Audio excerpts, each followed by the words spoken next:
अज़ऊ, तुम अब बड़े हो गए हो। वक्त आ गया है कि तुम अपनी 3 फियांसी में से किसी एक को शादी के लिए चुनो। मुझे उन तीनों में से कोई नहीं चाहिए। मॉम ये सुनकर पूरी तरह से शॉक्ड रह गईं। क्यों? क्योंकि पिछले जन्म में मैंने इन तीनों से शादी की थी। सर्कल में सभी जानते हैं कि लिन फैमिली, जैंग फैमिली, ली फैमिली और जो फैमिली हाईशी के टॉप 4 सबसे पावरफुल परिवार हैं और मैं इन चारों फैमिलीज में अकेला लड़का हूँ। इसलिए बाकी सभी फैमिलीज जो फैमिली के साथ मैरिज अलायंस करना चाहती हैं। पिछले जन्म में जब मैंने पहली बार अपना मैरिज पार्टनर चुना तो मैंने लिन खैनियो को सिलेक्ट किया था। मैं इस उम्मीद से खुश था कि मेरी बाकी की जिंदगी खुशी से गुजरेगी। लेकिन शादी के 1 साल बाद लिन खैनियो साल के 360 दिन घर से बाहर रहती थी। उसने ना सिर्फ मुझे पूरे सर्कल में एक मजाक बना दिया, बल्कि जोउ यानशू को बचाने के चक्कर में एक मैसिव कार एक्सीडेंट में अपनी जान दे दी। मैंने अपनी जवानी के 3 साल अकेले एक खाली घर में गुजारे और फिर फैमिली के अरेंजमेंट पर मैंने जैंग याकिन से शादी कर ली। पर जैंग याकिन ने भी इस शादी को कभी सीरियसली नहीं लिया और उसने भी मुझे बिल्कुल इग्नोर किया। शादी के दूसरे साल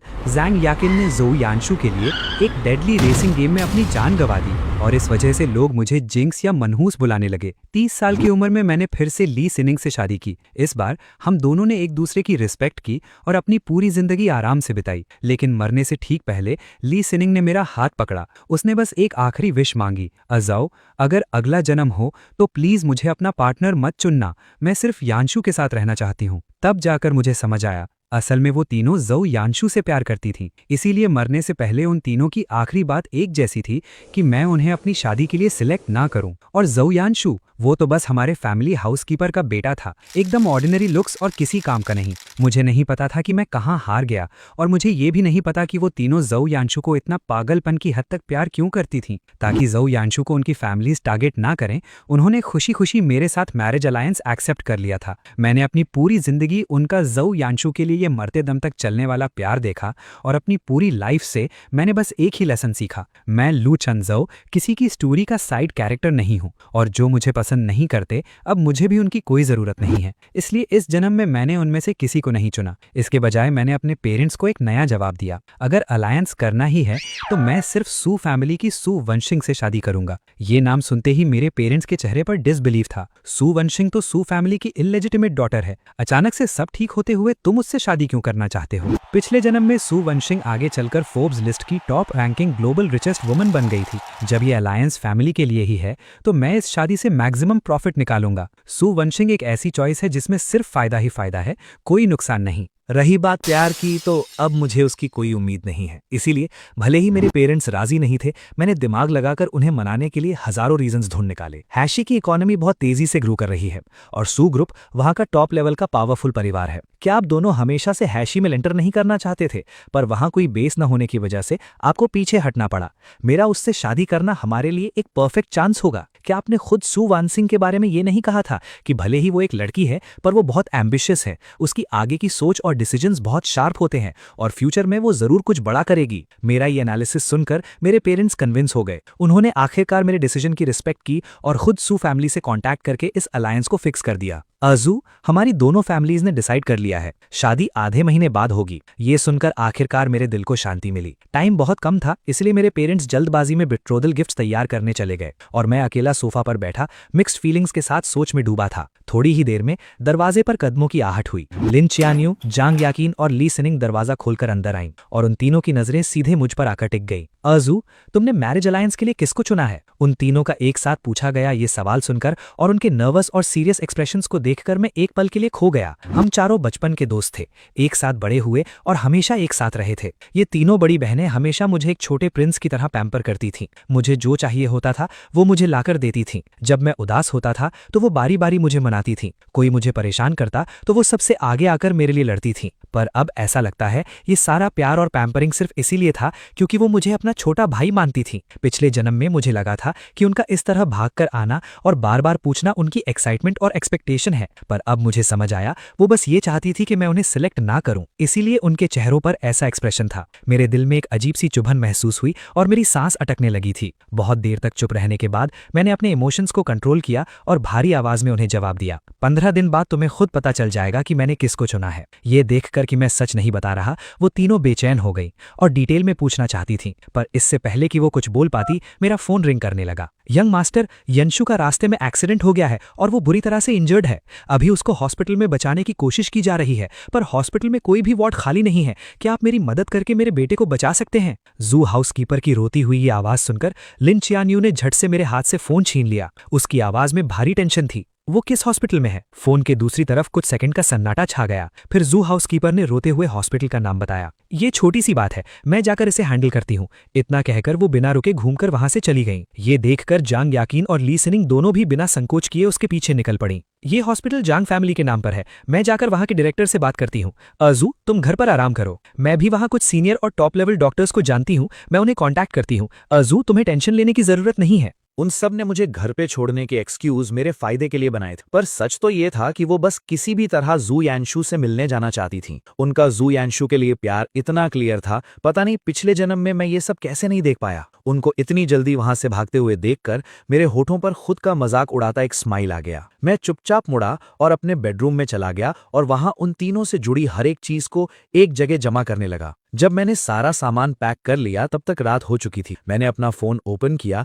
तो मुझे स्क्रीन पर जू यानशु का रीसेंट पोस्ट दिखा। आज का दिन भी इन तीन मिसेस की स्पेशल केयर में गुजरा। उस पोस्ट के साथ जू यानशु की एक वीआईपी वार्ड से सेल्फी अटैच थी। उसमें वो ली सिनिंग का बनाया हुआ स्पेशल सूप पी रहा था। टेबल पर लिन ख्यानियों की वॉच रखी हुई थी और चेयर पर जैंग याकिन का कोट रखा था। मैंने उस पोस्ट पर लाइक बटन प्रेस किया और उन तीनों बॉक्स को देखता रहा जो मैंने अभी बाहर निकाले थे। इन बॉक्स में वो गिफ्ट्स थे जो मेरे 18th बर्थडे पर अंकल लिन, आंटी श्याओ और ग्रैंडपा ली ने मुझे दिए थे। ये उनके तीनों फैमिलीज के फैमिली एयरलूम्स थे और मैं फाइनल में जो भी गिफ्ट अपने पास रखूंगा वो इस बात का प्रूफ होगा कि लू फैमिली ने किस फैमिली के लिए मैरिज अलायंस चुना है। अब जब मेरी शादी फिक्स हो चुकी थी तो मेरा अपना जवाब देने का वक्त आ गया था। मैंने एक कोरियर वाले को बुलाया और वो तीनों बॉक्स उसके हाथ में दे दिए। मैंने उसे इंस्ट्रक्शंस दिए कि वो 15 दिन बाद इन बॉक्सेस को उन पर लिखे हुए एड्रेसेस पर डिलीवर कर दे। कोरियर वाले के जाने के बाद मैंने वो सब चीजें जो उनसे जुड़ी थीं एक कचरे के डब्बे में डाल दी। उनसे जुड़ी हर एक याद अब पास्ट बन चुकी थी, जिसको मैंने पूरी तरह दफन कर दिया था। इस जन्म में मैं पिछले जन्म वाली गलतियां बिल्कुल रिपीट नहीं करूंगा।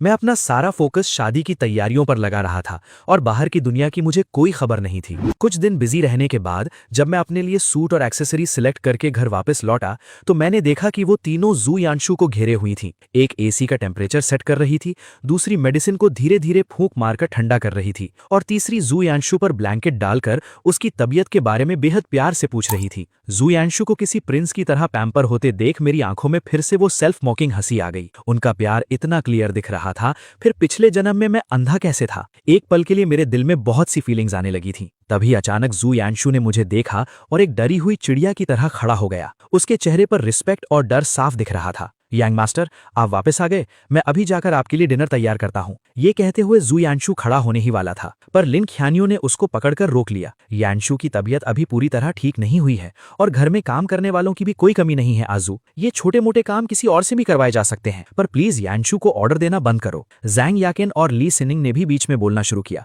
यानशु अभी इतनी बुरी तरह इंजर्ड था, उस बात को ध्यान में रखते हुए अजू, उसको अब आराम करने दो। अगर सच में घर में काम करने वालों की कमी है तो हम कुछ सर्वेंट्स बुला सकते हैं जो यहाँ तुम्हारी मदद कर देंगे, पर प्लीज यानशु को ऑर्डर देना बंद करो। घर में एंटर होने के बाद से मैंने एक वर्ड भी नहीं बोला था, फिर भी मुझ पर इतने सारे इल्जाम लगा दिए गए। मैंने ठंडी सांस ली, मेरी आंखों में कोल्ड लुक था। मैंने अभी तक कुछ भी नहीं किया और अगर सिर्फ ये याद दिलाने पर कि तुम लोग इसे यहाँ से ले जा सकते हो तो तुम्हें लगता है कि मैं उस पर जुल्म कर रहा हूँ, तो क्या तुम्हारी नजरों में मैं सच में इतना अनरीजनेबल और बदतमीज हूँ? इसलिए अब उसके साथ कुछ भी बुरा होता है उसका ब्लेम मेरे ही सिर पर आएगा, राइट? मेरे इन सवालों के बाद पूरे लिविंग रूम में एकदम साइलेंस छा गया। उनके उन ब्लैंक और स्पीचलेस चेहरों को देखकर एक डीप हेल्पलेसनेस की फीलिंग मेरे अंदर आ गई। अब मेरा उनसे कुछ भी बोलने का मन नहीं था, इसलिए मैं अकेले घूमकर अपने बेडरूम में चला गया। अभी मैं थोड़ा शांत हुआ ही था कि जू यानशु मेरे दरवाजे पर एक कप कॉफी लेकर नॉक करने आ गया। उसका चेहरा बिल्कुल डरा हुआ था। सॉरी यंग मास्टर, प्लीज उन 3 मिसेस से गुस्सा मत होइए। उन्हें मेरी बहुत फिक्र है,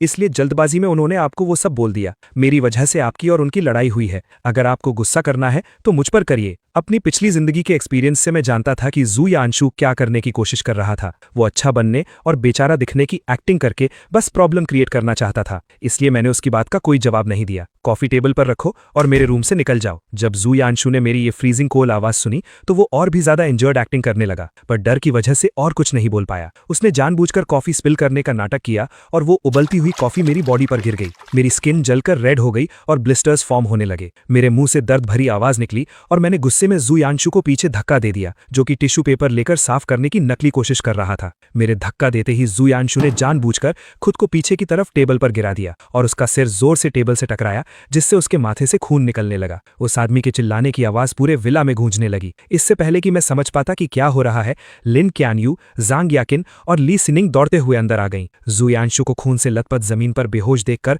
वो तीनों पैनिक हो गईं। जांग याकिन ने एक झटके में मुझे जोर से पुश किया। लिन क्यानयू ने आगे बढ़कर जू यानशू को खाया और ली सिनिंग ने उसकी ब्लीडिंग रोकने के लिए घाव पर हाथ रखा। वो जू यानशू को लेकर वहां से पागलों की तरह दौड़ते हुए चले गए। किसी ने एक बार भी मुझे नहीं देखा जो जांग याकिन के धक्का देने से ग्लास कैबिनेट से जा टकराया था। वो ग्लास कैबिनेट टूटकर पूरी तरह चूर चूर हो गया था और उसके टुकड़े चारों तरफ फैल गए थे। ग्लास के उन टुकड़ों से मेरी बॉडी पर डीप कट्स लग गए थे और ब्लड ने मेरे कपड़े रेड कर दिए थे। मैं दर्द की वजह से अपना मुंह दबाकर जमीन पर बैठा था। मेरी बॉडी लगातार कांप रही थी और मैं बेबसी से बस उनको आंखों के सामने से जाते हुए देख रहा था। मेरे दिल में होने वाला दर्द अब बर्दाश्त से बाहर था और मेरे दिमाग में सिर्फ एक आखिरी थॉट चल रहा था, मैं उनकी इस दुनिया से हमेशा के लिए दूर चला जाऊंगा और कभी उनसे कोई नाता नहीं रखूंगा। अपना सारा दर्द सहकर मैं अकेले हॉस्पिटल गया और अपने घाव का ट्रीटमेंट करवाया। मैंने डॉक्टर से प्रिस्क्रिप्शन लिया और जब मैं मेडिसिन लेने के लिए जा रहा था तभी मुझे बगल वाले वार्ड में कुछ पहचाने हुए फेसेस दिखाई दिए। वो तीनों जू यानशू के वार्ड के बाहर खड़े थे। उनकी आंखों का दर्द बिल्कुल नहीं छुप रहा था।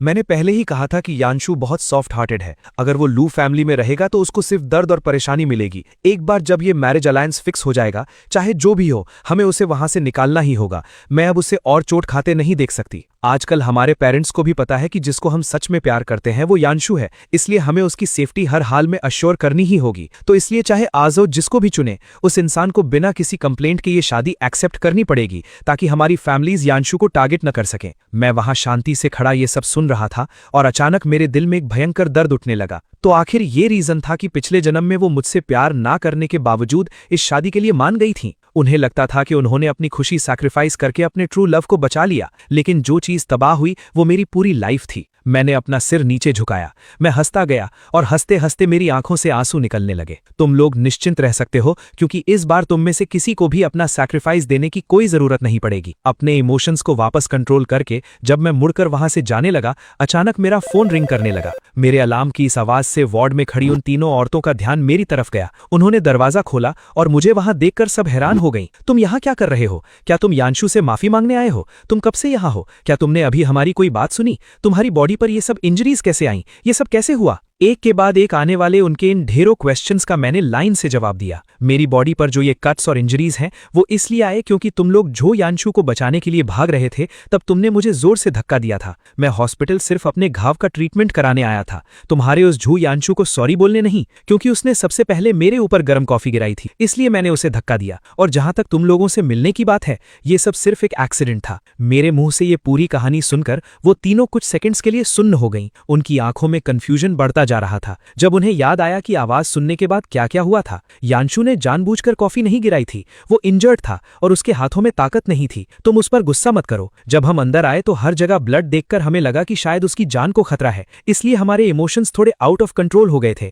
सॉरी, हमारा मतलब तुम्हें ब्लेम करना नहीं था। वो तो बस यानशू को ऐसी बेचारी हालत में देखकर हमने उसकी तरफ से कुछ बातें कह दी। हम चारों एक साथ बड़े हुए हैं, हमारे दिलों में हमेशा से तुम ही सबसे इंपॉर्टेंट हो। क्या तुमने मैरिज अलायंस के बारे में सोच लिया? ली सिनिंग ने जैसे ही ये बात खत्म की, वो तीनों अनकॉन्शियसली मेरी तरफ देखने लगी। उनके फेसेस काफी टेंस थे। उनका ऐसा रिएक्शन देखकर और जो सच मैंने अभी बाहर सुना था उसे याद करके मुझे ये तीनों अब बहुत फेक और सार्कास्टिक लगने लगी थी। तुम तीनों, इससे पहले कि मेरी बात पूरी हो पाती, वार्ड के अंदर के मॉनिटर से सडनली तेज बीप की आवाज आने लगी। ये सुनते ही उन तीनों के दिल जोरों से धड़क उठे। वो तुरंत मुड़ी और भागकर वार्ड के अंदर कंडीशन चेक करने लगी। डॉक्टर्स और नर्सेस का पूरा स्टाफ भी वहां दौड़ता हुआ आया। पेशेंट की सेकंड इंजरी के बाद उनकी किडनी काफी ज्यादा डैमेज हो गई है, जो हम डिटेक्ट नहीं कर पाए थे। गलत मेडिसिन के यूज से अब किडनी फेलियर ट्रिगर हो गया है और अब उनकी कंडीशन बेहद क्रिटिकल है। तुम लोग आखिर कर क्या रहे हो? तुम किसी को गलत मेडिसिन कैसे दे सकते हो? यानशु अभी इतना जवान है, अगर तुम्हारी एक गलती की वजह से उसकी पूरी लाइफ बर्बाद हो गई तो क्या तुम उसका अंजाम भुगत पाओगे? मैं तुम्हें हाफ एन आवर दे रही हूँ 100% श्योर इलाज का प्लान लेकर आने के लिए। अगर यानशु को कुछ भी हुआ तो मैं तुम सबको इसकी भारी कीमत चुकाने पर मजबूर कर दूंगी। प्रोफेसर जैंग, आप पूरे देश के नंबर 1 किडनी स्पेशलिस्ट हैं। मैं चाहती हूँ कि आप आकर मेरे एक सबसे इंपॉर्टेंट पर्सन की जान बचाइए। आप इस वक्त कहाँ हैं? मैं अभी अपने सेक्रेटरी को भेजकर आपको रिसीव करवाती हूँ। वार्ड में कंप्लीटली डर और केओस का माहौल बन गया था। हर कोई जो यानशु की कंडीशन को लेकर टेंशन में था। हॉस्पिटल ने बहुत ही जल्दी टॉप डॉक्टर्स की एक प्रोफेशनल टीम भेजी और सबसे फास्ट ट्रीटमेंट प्लान सबके सामने रखा गया। अब इसे बचाने का सिर्फ एक ही रास्ता है, किडनी ट्रांसप्लांट। लेकिन परफेक्ट मैचिंग किडनी ढूंढने में थोड़ा समय लग सकता है और जितना लेट होगा पेशेंट की कंडीशन उतनी ही डेंजरस होती जाएगी। ये कंक्लूजन सुनते ही उन तीनों औरतों ने एक सेकंड भी हेजिटेट नहीं किया और तुरंत जाकर अपने किडनी मैच टेस्ट करवाए। रिजल्ट बहुत ही जल्दी सामने था। लिन ख्यान यू की किडनी परफेक्टली मैच कर गई। डॉक्टर द्वारा लाए गए सर्जरी कंसेंट फॉर्म को देखते हुए उसने बिना एक सेकंड सोचे उस पर अपना साइन कर दिया और चुपचाप सर्जरी रूम के अंदर चली गई। वक्त का एक एक सेकंड बहुत मुश्किल से गुजर रहा था और तभी जब हर कोई हद से ज्यादा टेंशन में था, वहां एक नई प्रॉब्लम आकर खड़ी हो गई। हॉस्पिटल के ब्लड बैंक में ब्लड खत्म हो रहा है। पेशेंट को अभी इमीडिएटली हैवी ब्लीडिंग की वजह से ब्लड की जरूरत है। मेरा और यानशु का ब्लड टाइप एकदम सेम है, हम अपना ब्लड दे सकती हैं, लेकिन पेशेंट का काफी सारा ब्लड बह गया है। आप दोनों का ब्लड सफिशिएंट नहीं होगा, हमें और भी लोगों से कांटेक्ट करना होगा। किसी और को ढूंढने का अब वक्त नहीं बचा है। हम दोनों का ब्लड काफी होगा, बस यानशु को बचाना चाहिए, चाहे कितना भी ब्लड निकालना पड़े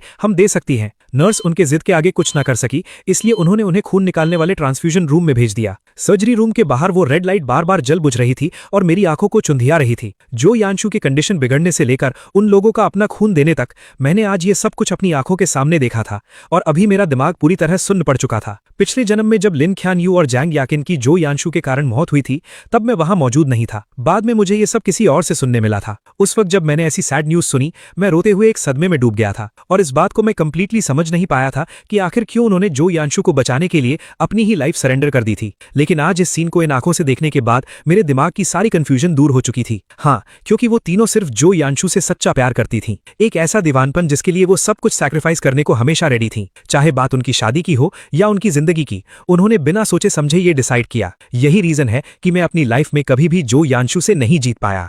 लेकिन अच्छी बात यह है कि इस जन्म में मैं ये सब छोड़ देने वाला हूँ और मैं कभी भी उनके इस लव स्क्वायर के बीच फंसे नहीं रहूंगा। कुछ वक्त बाद सर्जरी रूम की वो लाइट आखिरकार बंद हो गई। डॉक्टर अपना पसीना पोंछते हुए बाहर निकला और पूछा, क्या आप इनके फैमिली मेंबर हैं? सर्जरी पूरी तरह सक्सेसफुल रही है, पेशेंट जल्दी ही होश में आ जाएगा। हालांकि उनका जिसने किडनी डोनेट की है उसे अभी कुछ वक्त तक आईसीयू में ऑब्जर्व करना पड़ेगा और ब्लड देने वाली वो दोनों औरतें भी ज्यादा ब्लीडिंग के चलते बेहोश हो चुकी हैं। तो क्या आप अकेले इन चारों को केयर दे पाएंगे? मेरा इन चारों लोगों से दूर दूर तक कोई कनेक्शन नहीं है, लेकिन मैं उनके फैमिली को कांटेक्ट कर देता हूं, वो जल्दी ही यहां पहुंच जाएंगे। ये बोलने के बाद मैंने बस उनके फैमिली वालों को डिटेल्स के साथ मैसेज सेंड किया और वहां से तुरंत बाहर की ओर निकल गया। दर्द और बुरी तरह टूट चुके मेरे शरीर को घसीटते हुए जैसे ही मैं घर पहुंचा, मैंने देखा कि मेरे माँ बाप लिविंग रूम में मेरा ही वेट कर रहे थे। मेरी पूरी बॉडी पर कट्स और ब्रूजेस देखकर मेरे पेरेंट्स बहुत ज्यादा घबरा गए थे। वो टेंशन ना ले इसलिए मैंने उन्हें एक झूठा एक्सक्यूज देकर सब नॉर्मल दिखाने की कोशिश की। जब उन्हें लगा कि मैं जल्दी कंप्लीटली ठीक होऊंगा तब उनका दिमाग रिलैक्स फील कर रहा था। फिर उन्होंने एक छोटा सा बॉक्स पकड़कर मेरे हाथों में रख दिया। ये बॉक्स सू फैमिली की तरफ से भेजा हुआ मैरिज अलायंस टोकन है, इसे आराम से रख लो। हमने अपनी तरफ से सू वानशिंग को जो गिफ्ट भेजा था वो उसे ऑलरेडी रिसीव हो गया है। अभी अभी अंकल लिन, आंटी जैंग और ग्रैंडपा ली का मुझे फोन आया था मैरिज अलायंस के बारे में पूछने के लिए। उन्होंने जो यानशु के बारे में बात भी की है।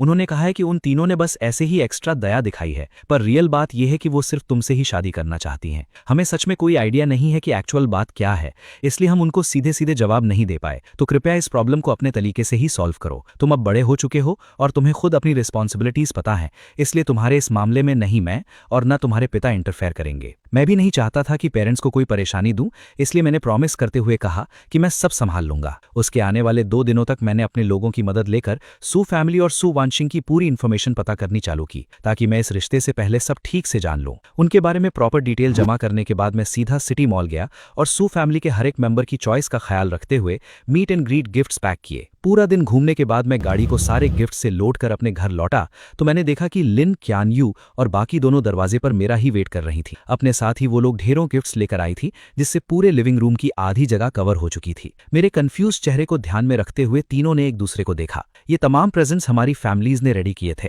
और हमें स्पेशली बोला था कि हम खुद आकर तुमसे अपोलोजाइज करें। उस दिन जो इंसिडेंट हुआ तुम्हें पता ही है। यानशु पूरी तरह जिंदगी की आखिरी स्टेज पे था। वो सेकंड टाइम सिर्फ और सिर्फ तुम्हारी वजह से हर्ट हुआ था। इस वजह से हमारा दिमाग पूरी तरह होश खो बैठा था और हमने गुस्से में तुम्हें चोट पहुंचा दी। अर्जो, अगर तुम्हारे दिल में हमारे खिलाफ अभी गुस्सा है तो डायरेक्ट अपना फ्रस्ट्रेशन हमारे ऊपर निकाल दो, पर हमारी फैमिलीज के एल्डर्स को परेशान मत करो। नहीं, सारा ब्लेम यानशु पर डालो। चाहे बात जो कुछ भी हो, यानशु सिर्फ एक विक्टिम है। उनकी बातें सुनकर फाइनली मुझे समझ आया कि वो यहाँ किसी अपोलोजाइज करने की इंटेंशन से नहीं, बल्कि अपनी फैमिलीज के प्रेशर की वजह से आई हैं। साथ ही अपने जू यानशु को बचाने के लिए माफी मांगना चाहती हैं। तुम सब अपने गिफ्ट्स को ले जाओ, मुझे ये नहीं चाहिए। वैसे भी इस छोटी और बोरिंग मैटर के लिए मैं जू यानशु से अपना रिवेंज लेने नहीं जा रहा हूँ। मैं बहुत थक चुका हूँ और मुझे अब थोड़ा आराम चाहिए। ये कहते वक्त मैंने अपनी दुखती आंखों को रब किया और अपने बैग से सीधे फोन बाहर निकाला। अचानक से सू फैमिली की तरफ से दिया हुआ मैरिज अलायंस टोकन बॉक्स मेरे बैग से फिसलकर जमीन पर लिन ख्यानियों के कदमों के पास जा गिरा। ये क्या चीज है? जैसे ही जैंग याकिन और ली सिनिंग ने उस बॉक्स की ओर देखा, उनके चेहरे का रंग पूरी तरह उड़ गया। Marriage alliance token? आजू, तुमने अपना मैरिज पार्टनर फिक्स कर लिया है? कौन है वो? मैंने आवाज सुनकर ऊपर देखा कि वो लोग उस बॉक्स को खोलने वाली थीं। बिना एक सेकंड गवाए मैंने झटके से उसे वापस उनके हाथों से छीन लिया। मेरा इतना अग्रेसिव रिएक्शन देखकर वो तीनों औरतें सुन रह गईं। तीनों बस बड़ी आंखों से मेरे ऊपर फोकस जमा रही थीं। तुमने किसको सिलेक्ट किया है? डिसाइड कर लिया तो क्या, और नहीं किया तो क्या? तुम लोगों को इतना टेंशन लेने की जरूरत नहीं है। वैसे भी अब इस बात से तुम्हारा कोई कनेक्शन नहीं। इसका क्या मतलब है कि हमारा इससे कोई कनेक्शन नहीं है? तुम्हारे मैरिज पार्टनर की चॉइस सिर्फ हम तीन ही हो सकती हैं। हाँ, हम सब परफेक्टली जानते थे कि तुम अपना डिसीजन लेने में हमेशा कंफ्यूज रहते हो, इसलिए हमने कभी फोर्स नहीं किया। लेकिन अब जब तुमने किसी को कंफर्म कर लिया है तो हमें सच सच बता दो। हम भी इस टॉर्चर और टेंशन से फाइनली पीछा छुड़ाना चाहती हैं, किसी नापसंद इंसान से शादी करने के इस अजाब से। नापसंद इंसान से शादी? जब अभी तक कुछ तय भी नहीं हुआ है तब भी तुम लोगों को ये सिर्फ एक टॉर्चर की फीलिंग देता है। मैंने एक गहरी सांस ली, उस बॉक्स को ओपन किया और सू फैमिली की भेजी हुई लग्जरी शाइनिंग डायमंड वॉच को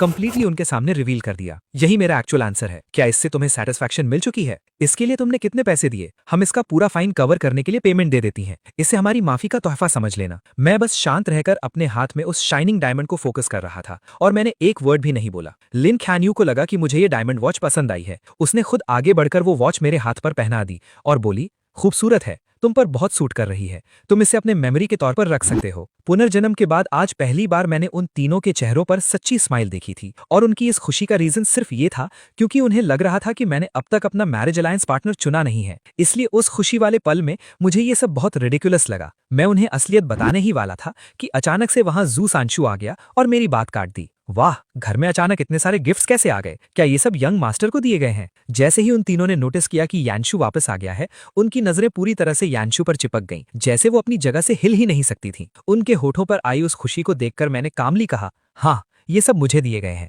पर मुझे इनमें बिल्कुल भी इंटरेस्ट नहीं है, तो अगर तुम्हें चाहिए तो इसे तुम ले लो। ये कहकर मैं आगे बढ़ा और अपने बेडरूम की तरफ चला गया। मैं ले लूं? यंग मास्टर, आप मजाक तो नहीं कर रहे ना? इन मिसेज ने जो गिफ्ट्स आपको दिए हैं उनके लायक मैं कहाँ हूँ? जब आजू ने कह दिया कि ये तुम्हारे हैं तो अब से ये तुम्हारे ही हुए। ये कपड़े और गेम कलेक्शन सब न्यूली लॉन्च्ड लेटेस्ट मॉडल्स हैं। तुम इन्हें पहनोगे तो यकीनन बहुत स्मार्ट लगोगे। कोई चीज तुम्हारे लायक कैसे नहीं हो सकती? चीजों की वैल्यू तभी है जब कोई उन्हें यूज करे। यानशु, खुद को नीचा मत समझो। तुम इस दुनिया की सबसे बेस्ट चीजों के डिजर्व करते हो। जल्दी से इसे ओपन करके देखो। हम तुम्हारे साथ मिलकर सिलेक्ट करेंगे कि तुम पर क्या सूट करता है। यानशु को मनाने की उनकी आवाजें धीरे धीरे गायब हो गईं। दरवाजा बंद होने के बाद पूरा सन्नाटा छा गया। मेरे हाथ पर बंधी उस वॉच का कोल्ड टच मुझे बहुत अजीब लग रहा था, लेकिन मैंने सोचा जब मैं इसे लंबे टाइम तक पहनूंगा तो एक दिन मुझे इसकी आदत पड़ ही जाएगी। सोकर उठने के बाद मुझे चक्कर आ रहे थे। ऐसा लग रहा था जैसे फीवर हो गया हो। पता नहीं लिन शियानियो और बाकी दोनों को ये न्यूज कहां से मिली, पर वो तुरंत भाग कर आ गईं। मैं 3 दिन तक बीमार रहा और वो रोज मुझे देखने आती थीं।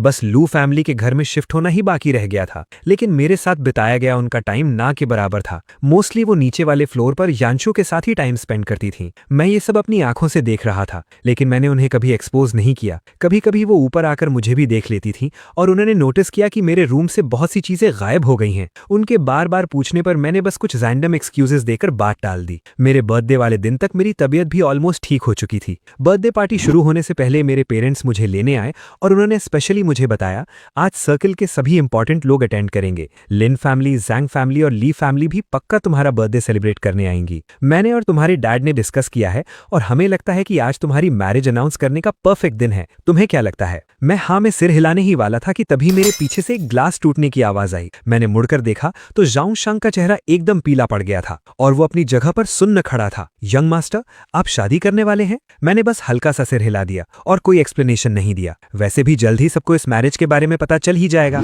रात के 7 बजे बर्थडे पार्टी ठीक टाइम पर शुरू हो गई। हॉल पूरी तरह से गेस्ट से भरा हुआ था और वहां बहुत रौनक थी। इवनिंग गाउन्स पहने हुए लिन शियानियो और बाकी दोनों जैसे ही अंदर आईं, पूरे हॉल की नजरें वहीं पर टिक गईं। मैं सच में लू यंग मास्टर से जेलस हूं।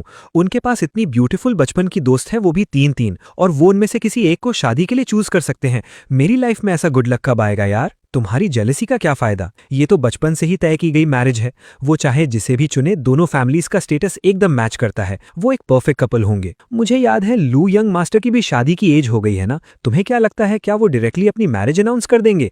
मैं ये जानने के लिए बहुत क्यूरियस हूँ। मैं शांति से उनकी सारी गॉसिप सुन रहा था और मेरे फेस पर पानी जैसी खामोशी थी। पर यही सब बातें सुनकर उन तीनों औरतों के दिलों की धड़कनें तेज हो गई थीं। अजो, तुम आज अपनी मैरिज अनाउंस करने वाले हो? तुमने हमें पहले से क्यों नहीं बताया? ये मेरी पर्सनल लाइफ है और तुम्हारा इससे कोई कनेक्शन नहीं है, तो मैं तुम्हें क्यों बताऊं? मैंने बहुत ही कोल्डली उनको जवाब दिया। उनकी आवाज में गुस्सा साफ छलक रहा था। तुम कह रहे हो कि हमारा कोई कनेक्शन नहीं है, तो क्या तुम्हारी शादी में ब्राइड कोई और होने वाली है? अब टाइम आ गया है, प्लीज ये ड्रामा बंद करो और जल्दी से बताओ कि आखिर तुमने किसको सिलेक्ट किया है। उनकी बात खत्म होते ही मेरे पेरेंट्स स्टेज के सेंटर में गए और पूरे क्राउड की तरफ देखकर हल्का सा बाव किया। आज आप सब ने अपने बिजी शेड्यूल से टाइम निकाला और हमारे बेटे की बर्थडे पार्टी में शामिल होने के लिए यहाँ आए। मैं लू फैमिली की तरफ से आप सभी को दिल से थैंक यू कहता हूँ। बर्थडे सेलिब्रेट करने के अलावा आज हम एक और गुड न्यूज अनाउंस करने वाले हैं, और वो न्यूज मेरे बेटे लू चेंचू के मैरिज अलायंस पार्टनर के बारे में है। ये गुड न्यूज सुनते ही पूरे हॉल में एक्साइटमेंट फैल गई। तालियों और चीयर्स की आवाजें रुकने का नाम ही नहीं ले रही थी। सबसे ज्यादा एक्साइटेड तो लिन फैमिली, जैंग फैमिली और ली फैमिली के एल्डर्स थे। वो तुरंत अपनी जगहों से खड़े हो गए और ली सिनिंग, जैंग याकिन और ली चैन यू को अपने पास बुला लिया। ये सीन देखकर उन तीनों के दिल पागलों की तरह धड़कने लगे थे और उनके चेहरे इतने डार्क हो गए थे जैसे लग रहा था कि अभी खून टपक पड़ेगा। मॉम डैड ने मुझे एक इशारा किया, मैं सब समझ गया और चलकर उनके पास जा खड़ा हुआ। मैं अभी वहां खड़ा ही हुआ था कि तभी मेरे पीछे से स्पीकर्स में एक तेज करंट की आवाज आने लगी। मैंने वहां मौजूद सारे गेस्ट के साथ पीछे मुड़कर देखा और बड़ी स्क्रीन पर मुझे एक जाना पहचाना चेहरा नजर आया। वो जू यानशु था, जो बुरी तरह फूट फूट कर रो रहा था। चान्यू, याकिन, सिनिंग, मैं जानता हूं कि मैं सिर्फ एक हाउसकीपर का बेटा हूं। मेरे पास लू यंग मास्टर जैसे अच्छे लुक्स नहीं हैं, ना ही कोई पावरफुल फैमिली बैकग्राउंड है। इसलिए बचपन से ही मैंने अपनी किस्मत को एक्सेप्ट कर लिया था और मैंने कभी किसी ऐसी चीज की उम्मीद नहीं की जो मेरी नहीं थी। लेकिन फिर तुम लोग मेरी दुनिया में आई और तुमने कहा कि तुम मुझसे प्यार करती हो। तब जाकर मेरे दिल में एक उम्मीद जागी थी। मैं अपनी पूरी लाइफ में तुम तीनों को कभी नहीं भूल पाऊंगा। मैं नहीं भूलूंगा कि कैसे तुमने लू यंग मास्टर को कैंपिंग ट्रिप पर अकेला छोड़ दिया था और रात भर ड्राइव करके मुझे नाइटमेयर से कंफर्ट करने वापस आ गई थी। मैं नहीं भूलूंगा कि कैसे मेरे बर्थडे को सेलिब्रेट करने के लिए तुमने बिजनेस ट्रिप का बहाना बनाकर मुझे नॉर्थ पोल ले जाकर वो ब्यूटीफुल नॉर्दर्न लाइट्स दिखाई थी। और मैं ये तो बिल्कुल नहीं भूल सकता कि मुझे बचाने के लिए तुमने अपनी किडनी डोनेट कर दी और बेहोश होने तक अपना खून दिया। जब तक तुम लोग ये वीडियो देखोगी, मैं सू ग्रुप की बिल्डिंग के टेरेस पर खड़ा हूं। मैं जानता हूं कि तुम में से किसी एक को लू यंग मास्टर की वाइफ बनना ही पड़ेगा, लेकिन ये सोचकर कि शादी के बाद तुम उनकी वाइफ बन जाओगी और तुम्हें मुझसे सारे रिश्ते तोड़ने पड़ेंगे, मुझे कभी कांटेक्ट नहीं कर पाओगी, मेरा दिल किसी धारदार चाकू से कटने लगता है। मैं जानता हूं कि तुम अपनी मर्जी से ये शादी नहीं कर रही हो। तुम्हारी फैमिलीज ने तुम्हें इस मैरिज लाइफ के लिए फोर्स किया है और मुझे ये भी पता है कि अगर तुम्हें ये डर न होता कि तुम्हारी फैमिलीज मुझे टारगेट करेंगी तो तुम कभी भी लू यंग मास्टर से शादी करने के लिए रेडी नहीं होती। मैं नहीं चाहता कि तुम लोग मेरे लिए खुद को कैद कर लो और अपनी पूरी लाइफ की खुशी सैक्रिफाइस कर दो। इसलिए मैंने डिसाइड किया है कि आज मैं अपनी लाइफ यहीं खत्म कर दूंगा। मेरे मरने के बाद तुम पर कोई रेस्ट्रिक्शन नहीं होगा और तुम आजादी से अपने सच्चे प्यार को पा सकोगी। वो 5 मिनट का लंबा वीडियो अचानक से वहीं रुक गया। पूरे हॉल में शमशान जैसी शांति छा गई थी। सबने अपनी आंखें फाड़ रखी थीं और वो पूरी तरह शॉक्ड होकर लिन चैन यू, जैंग याकिन और ली सिनिंग को घूर रहे थे। सिर्फ मुझे छोड़कर। जब मैंने पहली बार ये वीडियो देखा था तो मेरा दिमाग पूरी तरह ब्लैंक हो गया था, लेकिन घर से निकलने से पहले जू यानशु की जो हालत थी उसे याद करके मुझे अब कोई हैरानी नहीं हो रही थी। मैंने स्टेज से नीचे उन तीनों औरतों को देखा जिन पर जैसे बिजली गिर गई थी और उनके साथ खड़े उन एल्डर्स को देखा जो गुस्से से बेहोश होने वाले थे। मैंने बहुत ही धीरे से एक गहरी सांस ली। ऐसी सिचुएशन होने के बाद सबसे बड़ा शौक शायद उन अंकल्स और एल्डर्स को लगा था जिन्होंने मुझे बचपन से बड़ा होते देखा था। आखिर मेरे पेरेंट्स को तो पता ही था कि मैं इन तीनों तीनों से शादी नहीं करने वाला, जिन्होंने मेरी पूरी पिछली लाइफ बर्बाद कर दी थी। इन तीनों बचपन की फ्रेंड्स को छोड़कर मुझे सिर्फ हैरानी नहीं बल्कि खुशी महसूस हो रही थी। और वो एल्डर्स जो अब तक अंधेरे में थे और सच्चे दिल से उम्मीद कर रहे थे कि हमारी मैरिज हो जाए, जब उन्हें पता चला कि उन तीनों ने जू यांशु के लिए क्या क्या किया है, तो मुझे पक्का यकीन है कि वो अपनी पूरी लाइफ में दोबारा मैरिज अलायंस का टॉपिक नहीं उठाएंगे। और सच में बिल्कुल वैसा ही हुआ जैसा मैंने सोचा था। जैसे ही उन एल्डर्स को होश आया, उन्होंने तुरंत बॉडीगार्ड्स को बुलाया और उन तीनों को जबरदस्ती पकड़वा लिया, जो पागलों की तरह जू यांशु को ढूंढने भागना चाहती थीं। सबके सामने इतनी बड़ी बेइज्जती होने के बाद वो गुस्से में टेबल्स पीटने लगे। आज आजो का बर्थडे है, तुम लोग यहाँ रुककर उसका बर्थडे सेलिब्रेट करने की बजाय कहाँ भागने की कोशिश कर रही हो? उस हाउसकीपर के बेटे को मैं तुम्हें बता दूं, जब तक हम जिंदा हैं तुम अपनी पूरी लाइफ में उस लड़के से कोई भी कनेक्शन नहीं रख पाओगी। जिस पल उन्होंने सुना कि जू यांशु सुसाइड करने वाला है, उन तीनों औरतों का दिमाग पूरी तरह से कंट्रोल खो चुका था। उनके दिल और दिमाग में सिर्फ उसकी सेफ्टी घूम रही थी। वो चाहती थी कि बस किसी तरह उड़कर उसके पास पहुंच जाएं और उसकी जान बचा लें। इसलिए चाहे चारों तरफ से आती हुई लोगों की इंसल्ट्स और गॉसिप हो, या फिर उनके सामने गुस्से से आग बबूला होते एल्डर्स, या फिर बॉडीगार्ड्स की वो मजबूत दीवार जिसने उन्हें घेर रखा था, उन्होंने किसी भी चीज की परवाह नहीं की। क्या एक बर्थडे किसी की लाइफ से ज्यादा इंपॉर्टेंट हो सकता है? अगर आज तुमने हमें यहां से नहीं जाने दिया और जू यांशु को कुछ भी हो गया, तो हम तीनों अपनी पूरी लाइफ में लू चांचो से शादी नहीं करेंगी। ये धमकी देने के बाद उन्होंने अपने गाउन्स उतारी और शराब की बॉटल्स उठाकर बॉडीगार्ड्स के सामने फोड़ दी। देखते ही देखते पूरा बैंक्वेट हॉल एक कियोस्क में बदल गया और हर तरफ से चीखने की आवाजें आने लगी। मैं स्टेज पर खड़ा उन तीनों को बॉडीगार्ड्स की उस घेराबंदी को तोड़कर बिना पीछे मुड़े भागते हुए देख रहा था। मेरे चेहरे पर एक सेल्फ मॉकिंग स्माइल आ गई। दूसरा जन्म मिलने के बाद भी उन्होंने जू यांशु के लिए अपना सब कुछ छोड़ दिया। और नीचे खड़े गेस्ट्स ने जब उन्हें भागते हुए देखा तो उन सब की नजरें एक साथ मुझ पर आकर टिक गईं। तीनों बचपन की फ्रेंड्स उसी हाउसकीपर के बेटे से प्यार करती हैं। ओ माय गॉड, लू चांचो की तो पूरी इज्जत ही मिट्टी में मिल गई। आज उसका बर्थडे भी है। अब जब उसकी ब्राइड्स भाग गई हैं और पूरी पार्टी बर्बाद हो चुकी है, तो क्या वो यहीं सबके सामने पागल नहीं हो जाएगा? उन सब की बातों का सामना करते हुए भी मेरे चेहरे पर कोई एक्सप्रेशन नहीं था।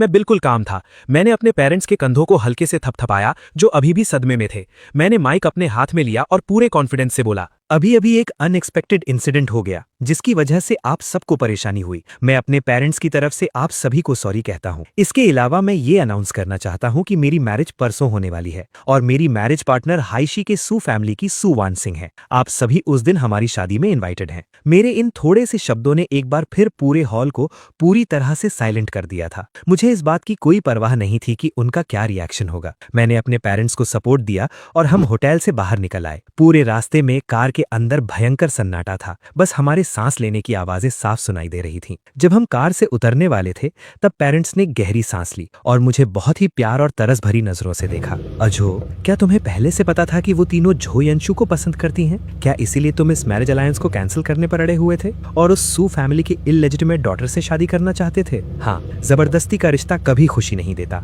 माना कि मेरे और सू वान सिंह के बीच कोई गहरी फीलिंग्स नहीं है, लेकिन उसका पूरा फोकस अपने करियर पर है, इसलिए वो कभी मुझे धोखा नहीं देगी। ये जरूरी नहीं कि हम बुढ़ापे तक एक दूसरे से पागलों की तरह प्यार करें, लेकिन हम एक दूसरे की रिस्पेक्ट जरूर करेंगे और मेरे लिए बस इतना ही काफी है। मेरी इतनी कॉन्फिडेंट बातें सुनकर मेरे पेरेंट्स भी थोड़े हैरान हो गए। तुम्हें सू वान सिंह पर इतना ट्रस्ट क्यों है? क्योंकि मैंने उसके बारे में पूरी इन्वेस्टिगेशन की है, लेकिन मैंने अपना असली रीजन पेरेंट्स को नहीं बताया। मैंने उसे अपने दिल में ही दबा कर रखा। पिछले जन्म में सू वान सिंह ने अपनी पूरी जिंदगी में कभी शादी नहीं की थी और उसका कभी किसी के साथ कोई अफेयर या स्कैंडल सामने नहीं आया। वो बिजनेस वर्ल्ड की सबसे फेमस और कोल्ड हार्टेड क्वीन थी। मुझे पूरा यकीन है कि मेरा ये स्टेप कभी गलत नहीं हो सकता। उस मजाक बन चुकी बर्थडे पार्टी के खत्म होने के बाद मैं सीधा घर वापस आया और पूरे फोकस के साथ अपनी पैकिंग करने लगा। मैरिज सेरेमनी हाइशी में होनी थी। शादी से एक दिन पहले जब मैं एयरपोर्ट के लिए निकलने ही वाला था, मुझे एक मैसेज आया। वो लिन चियान यू ने भेजा था, जिसमें एक एड्रेस लिखा था, यहाँ आओ, हम तुमसे बात करना चाहती हैं। मैंने टाइम चेक किया, फ्लाइट उड़ने में अभी 4-5 घंटे बचे थे, इसीलिए मैं राजी हो गया। जब मैं उस प्राइवेट रूम में पहुंचा और मैंने दरवाजा खोला तो 3 उदास और डार्क नजरें सीधे मुझ पर आकर टिक गई। उन्होंने कुछ नहीं कहा और मैं भी चुपचाप खड़ा रहा। कल हमने तुम्हारी बर्थडे पार्टी में जो तमाशा किया उसके लिए हमें माफ कर दो, लेकिन वो किसी की लाइफ और डेथ का मामला था। हम अपनी आंखों के सामने यंशु को मरने नहीं दे सकती थी, इसीलिए हमें तुम्हें हर्ट करना पड़ा। मुझे हर्ट करने वाला काम तुम लोगों ने कोई पहली बार नहीं किया है। मुझे तुम्हारे सॉरी की कोई जरूरत नहीं है और तुम्हें माफी मांगने की भी कोई जरूरत नहीं है। मेरे इस कोल्ड एटीट्यूड ने उन तीनों को और भी ज्यादा अनकंफर्टेबल कर दिया। जो होना था वो हो चुका है। अब तुम्हारे गुस्सा करने या ये सब बोलने से कुछ चेंज नहीं होने वाला। इस वक्त हमारी फैमिलीज के सारे एल्डर्स गुस्से में हैं, लेकिन यंशु बेकसूर है, उसे इस सब में नहीं फंसाना चाहिए। बचपन से ही तुम एल्डर्स के फेवरेट रहे हो। अगर तुम बस एक बार उन्हें मना लो तो उनका गुस्सा पक्का शांत हो जाएगा। बस तुम जाकर उन एल्डर्स को मना बना लो ताकि वो यंशु को टारगेट ना करे। इस मैरिज अलायंस के लिए तुम हम में से जिसे भी चुनोगे वो पूरी लाइफ तुम्हें दिल से प्यार करेगी, ओके? तो इस बार भी मुझे यहाँ बुलाने का मकसद सिर्फ जू यानशु को प्रोटेक्ट करना था। इसकी कोई जरूरत नहीं है। कल तुम्हारे वहां से जाने के बाद मैंने सबके सामने अनाउंस कर दिया था। इससे पहले कि मैं अपनी बात पूरी कर पाता, लिन क्यान्यू ने मुझे बीच में ही रोक दिया। अनाउंस कर दिया? तुमने किसको सिलेक्ट किया? मेरी नजरें उन तीनों के चेहरों पर घूम रही थीं। आखिर में मैंने उन्हें डायरेक्ट आंसर नहीं दिया, बस इतना कहा, उस वक्त तुम तीनों फैमिलीज ने जो मैरिज अलायंस टोकन्स भेजे थे मैंने वो कुरियर वाले को दे दिए हैं। कल तक वो तुम लोगों को मिल जाएंगे। मेरी ये बात सुनकर उन तीनों को लगा कि शायद मैंने उनमें से 2 टोकन्स वापस कर दिए हैं। वो मुझसे और डिटेल्स पूछना चाहती थी कि आखिर मैंने किसे चुना है। तभी हॉस्पिटल से एक कॉल आ गया। उन्हें बताया गया कि जू यानशु को होश आ गया है और अब वो फिर से टेरेस पर जाने की जिद कर रहा है। ये न्यूज सुनते ही उन तीनों के चेहरों का रंग उड़ गया। उन्होंने तुरंत अपने कोट्स उठाए और वहां से जाने लगी। उनकी पीठ को देखते हुए मैंने पहली और आखिरी बार उन्हें आवाज देकर रोका। हमेशा के लिए अलग होने से पहले क्या तुम तीनों एक साथ मुझे हैप्पी मैरिज विश कर सकती हो? पता नहीं क्यों, पर यह बात सुनकर लिन क्यान्यू, जांग याकिन और ली सिनिंग के दिलों में एक बहुत ही अजीब सी बेचैनी होने लगी। तीनों ने अपने होंठ खोले। वो मुझसे ये पूछना चाहती थीं कि मैं उनसे ये क्यों बुलवा रहा हूं, लेकिन कुछ भी बोलने से पहले उन्होंने एक दूसरे को देखा। Happy marriage. उनके बोलते ही हॉस्पिटल से दोबारा कॉल आने लगी। वो एक पल के लिए भी नहीं रुकी और सीधे वहां से चली गईं। मैंने भी उन्हें रोकने की कोशिश नहीं की। उनकी कार को आंखों से ओझल होते देखकर मैं घर वापस आ गया। मैंने उन तीनों के नंबर्स को हमेशा के लिए डिलीट कर दिया, अपना सामान उठाया और सू फैमिली के भेजे हुए प्राइवेट हेलीकॉप्टर में बैठ गया। इस बार मैंने उन तीनों में से किसी को भी नहीं चुना, बल्कि अपनी एक बिल्कुल नई लाइफ की तरफ उड़ने का फैसला किया। जब वो तीनों भागते हुए हॉस्पिटल पहुंची, तब तक जू यानशु को समझा बुझाकर नीचे लाया जा चुका था। वो बेड पर लेटा हुआ था और उन्हें इस तरह देखकर उनसे शिकायत कर रहा था कि वो उसके साथ क्यों नहीं थी। तुम लोग इतनी लेट क्यों आईं? इतना कहते ही जू यानशु की आंखें लाल हो गईं। ये देखकर उन तीनों का दिल दर्द से भर गया और उन्होंने तुरंत उसे बीच में घेर लिया। अब हम क्या करें? लिन क्यान्यू ने प्यार से उसके बालों पर हाथ फेरा और उसकी आंखों में उसके लिए गहरा दर्द था। हाँ, तुम्हारी तबीयत अभी अभी ठीक हुई है। तुम्हें ज्यादा टेंशन या खुशी नहीं लेनी चाहिए। बस अपनी हेल्थ का ध्यान रखो। हम हमेशा तुम्हारे साथ रहेंगे। जांग याकिन ने लिन क्यान्यू को ये करते हुए देखा तो उसे लगा कि वो एक स्टेप पीछे रह गई है। हाँ, हम सब तुम्हारे साथ ही रहेंगे, लेकिन तुम लोगों को फिर भी लू यांग मास्टर से मैरिज अलायंस करना पड़ेगा ना? जब भी मैं ये सोचता हूं मेरा दिल बुरी तरह कटने लगता है। मैं नहीं चाहता कि तुम मेरी वजह से अपनी फैमिलीज के प्रेशर में आकर किसी ऐसे इंसान से शादी करो जिससे तुम प्यार नहीं करती। पूरी लाइफ बहुत लंबी होती है। जू यांगशु ने यह सब कहा और उदासी से अपना सिर नीचे झुका लिया, लेकिन जहां वो तीनों उसे नहीं देख सकती थी वहां उसके होठों पर एक बहुत ही ठंडी और चालाक स्माइल आ गई थी। जब उसने अपना सिर वापस उठाया तो वो फिर से उसी बेचारे वाले लुक में आ गया था। यानशु, तुम्हें अच्छे से पता है कि हम सिर्फ तुमसे प्यार करती हैं। भले ही हम में से कोई भी लू चेंशु से शादी कर ले, लेकिन तुम हमेशा हमारे दिलों में सबसे इंपॉर्टेंट पर्सन रहोगी। यानशु, तुम्हें टेंशन लेने की कोई जरूरत नहीं है। हम सबसे ज्यादा प्यार हमेशा तुमसे ही करेंगी। मैं सच में बहुत टच्ड हूं। तुम लोगों ने मेरे लिए अपनी फैमिली से बगावत की और लू चेंशु से शादी करने से इनकार कर दिया। मैं लू फैमिली के घर में इतने लंबे टाइम तक रहा, आखिर वो बिना किसी वजह के हमें धक्के मारकर कैसे निकाल सकते हैं?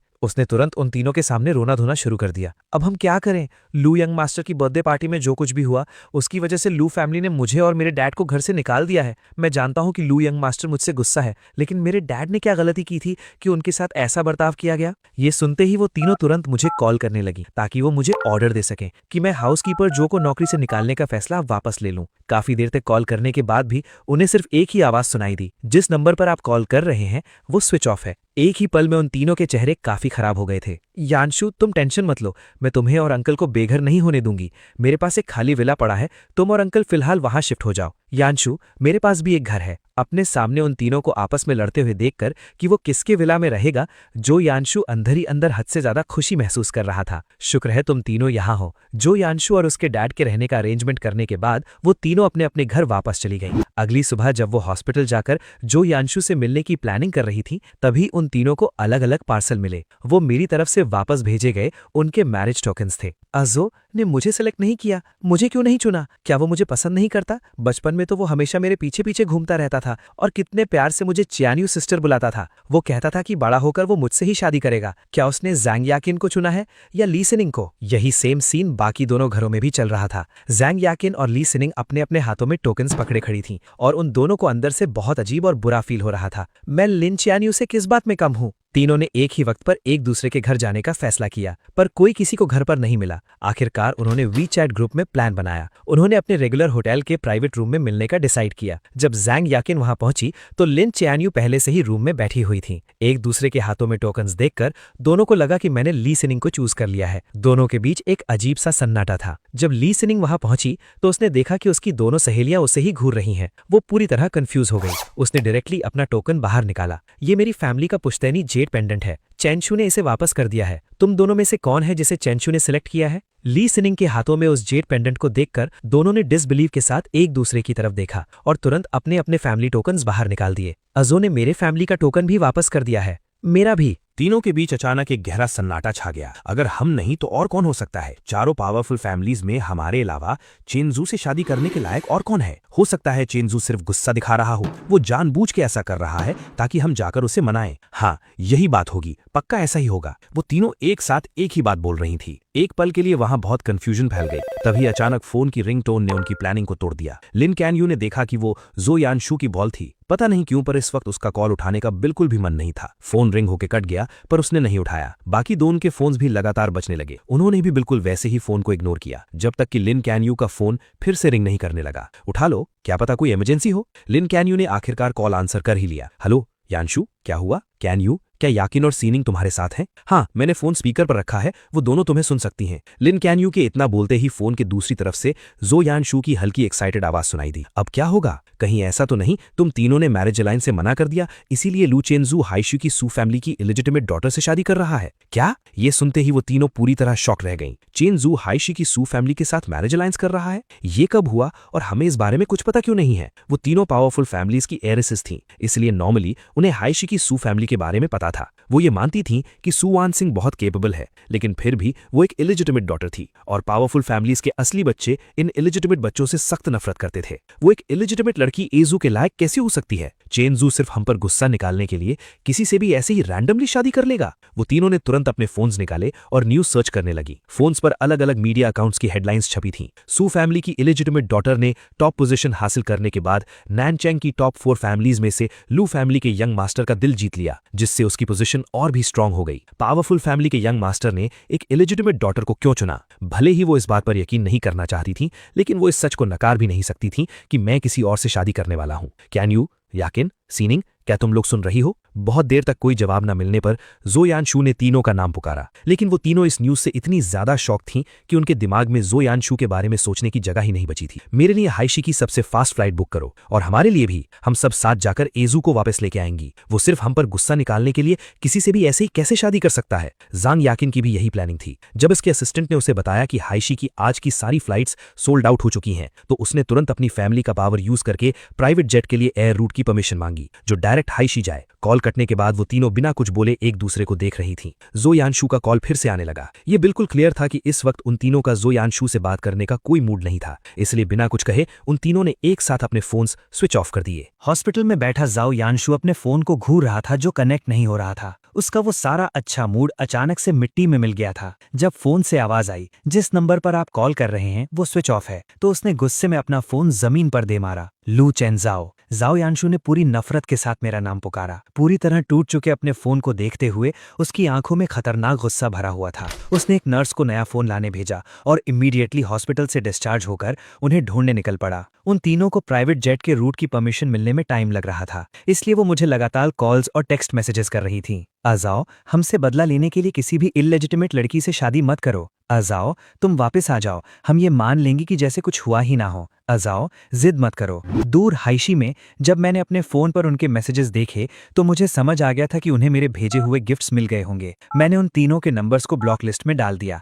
और अपना फोन वापस पॉकेट में रखकर खुद को हल्का सा एडजस्ट किया। मैं अपनी बारात के साथ निकल पड़ा। अपने फोन्स पर ब्लॉक होने की वो बीप टोन सुनने के बाद क्या अब भी उनके लिए कुछ समझना बाकी रह गया था? उन्हें समझ आ गया था कि मैंने उन्हें ब्लॉक कर दिया है, इसलिए वो पागलों की तरह अपने प्राइवेट जेट के प्रोसेस को स्पीड अप करने के लिए ऑर्डर्स देने लगीं। सू वान सिंह दरवाजे के अंदर बैठी उस बंद दरवाजे को घूर रही थी, ये सोचकर कि बाहर मैं खड़ा हूँ, वो दूल्हा जिसके उसने हमेशा सपने देखे थे। उसकी खुशी रोके नहीं रुक रही थी। उसने कभी सपने में भी नहीं सोचा था कि उसे उस इंसान से शादी करने का चांस मिलेगा जिसे वो सच्चे दिल से चाहती थी। हालांकि उसे नहीं पता था कि मैंने अपनी तीनों चाइल्डहुड फ्रेंड्स को छोड़कर उसके साथ मैरिज अलायंस क्यों सिलेक्ट किया। शायद भगवान को उसकी इन सालों की मुश्किलों पर तरस आ गया था। लेकिन चाहे जो भी रीजन हो, रिजल्ट पूरी तरह से उसके फेवर में था। रेड एनवेलप्स को पानी की तरह उड़ाने के बाद आखिरकार मेरे सामने का वो दरवाजा खुल ही गया। मैं धीरे धीरे चलते हुए रूम के अंदर गया। सू वॉन शिंग ने खुद को काम दिखाने की कोशिश करते हुए मेरी तरफ देखा और जैसे ही हमारी नजरें मिली, हम दोनों एक पल के लिए खो गए।